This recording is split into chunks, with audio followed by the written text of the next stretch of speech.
ഈ തെരഞ്ഞെടുപ്പിൽ സംവരണമാണ് ഒരു പ്രധാന വിഷയം. കഴിഞ്ഞ വർഷം തുടക്കത്തിലെ OBC കണക്കെടുപ്പും സംവരണവും രാഷ്ട്രീയ ചർച്ചകളിലേക്ക് കൊണ്ടുവന്നത് രാഹുൽ ഗാന്ധിയായിരുന്നു. കൈ പൊള്ളുമോ എന്ന പേടിയിൽ കോൺഗ്രസ് തൊടാതിരുന്ന വിഷയമാണ് രാഹുൽ പുറത്തിട്ടത്. ഒരു വർഷം മുമ്പ് കർണാടകത്തിൽ രാഹുൽ ഗാന്ധി പറഞ്ഞത് ഇങ്ങനെയായിരുന്നു. OBC सेंसस जो है कि देश में 50% से ज्यादा रिजर्वेशन नहीं मिल सकता, इसको आप हटाइए. उनकी जितनी आबादी है उतना रिजर्वेशन उनको दीजिए. പിന്നീടും തുടർച്ചയായി രാഹുൽ ഇതേ വിഷയം ഉന്നയിച്ചുകൊണ്ടേയിരുന്നു. മോദിയും BJPയും ആദ്യമൊന്നും മിണ്ടിയില്ല. ഒക്ടോബർ മാസത്തിൽ നരേന്ദ്രമോദി തന്നെ മറുപടിയുമായി എത്തി.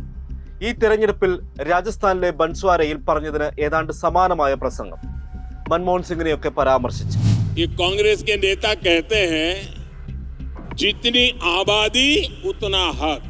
भारत के पूर्व प्रधानमंत्री मनमोहन सिंह जी तो कहा करते थे कि देश के संसाधनों पर पहला हक माइनॉरिटी का है, अल्पसंख्यकों का है, और उसमें भी मुसलमानों का है. अब कांग्रेस कह रही है कि आबादी तय करेगी कि पहला हक किसका होगा. यानी क्या अब अल्पसंख्यकों का हक कांग्रेस कम करना चाहती है क्या? അന്ന് ഛത്തീസ്ഗഡിലെ പ്രചാരണത്തിലായിരുന്നു മോദിയുടെ ഈ വാക്കുകൾ. വീണ്ടും അതേ നിലപാടിൽ തന്നെയാണ് നരേന്ദ്രമോദി.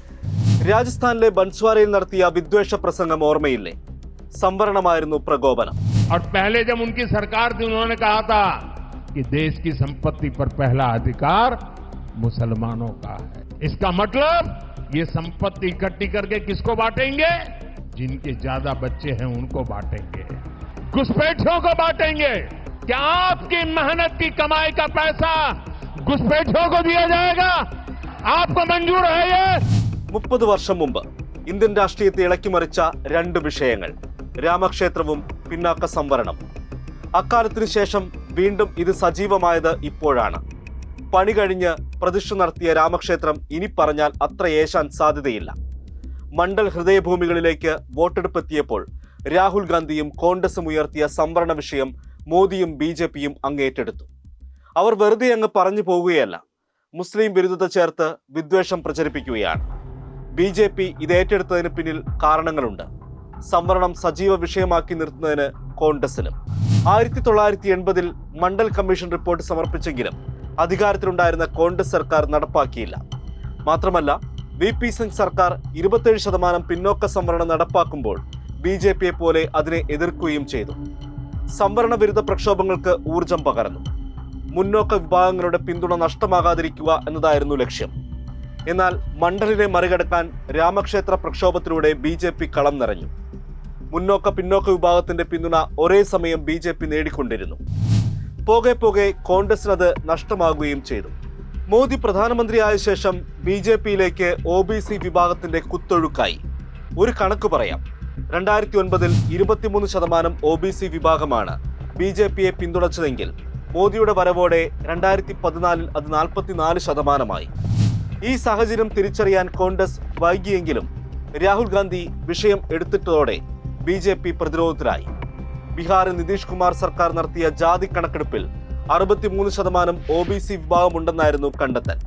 SC/ST വിഭാഗങ്ങൾ കൂടി ചേരുമ്പോൾ സംവരണത്തിന് അർഹരായവർ 90%-ഓളം വരും.